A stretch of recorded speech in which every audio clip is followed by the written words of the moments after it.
ওষুধ খেয়ে নিলে? হ্যাঁ, তো ওষুধ বেশি দানা খেলাম। আর আজকে চিলা করেছে একটা, আমার জন্য তোমার জন্য এটা। বিস্কুট বা মুড়ি খাবে? না। কাজে যেতে হবে, রেডি হয়ে গিয়েছি, 9টা বাজতে গেল। তুমি রেডি হবে না, পড়তে যাবে তো আমার সাথে? না, সকালে পড়া নেই। পড়া নেই? ঠিক আছে, তা আমাকে একটা চাবি দিয়ে দিও। আমি যদি একটু তাড়াতাড়ি বাড়ি আসতে পারি তাহলে তো বসে থাকতে হবে আমার গেটের বাইরে। ঠিক আছে। তো তুমি বাসন একটু আছে ধুয়ে নিও, গ্যাসটা পরিষ্কার করে নিও। হুম। আর ভাত আর তরকারি ইয়ে করা থাকলে ওটা খেয়ে নিও। আচ্ছা, ঠিক আছে। আজকে আর কিছু করো নি?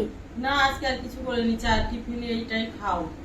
শরীরটা ভালো নেই, মাথায় তেল দিয়েছি, রাত্রে দেখছিস না মাথা ব্যথা করেছে, ঘুমায়নি, সেই 2-2:30টার সময় ঘুমিয়েছি,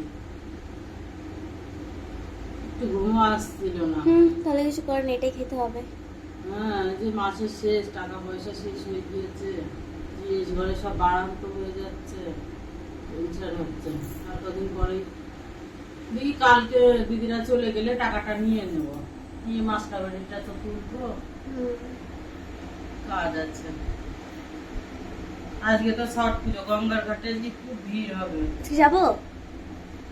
এটা আমি বাড়ি আসি। ঠিক আছে। হুম।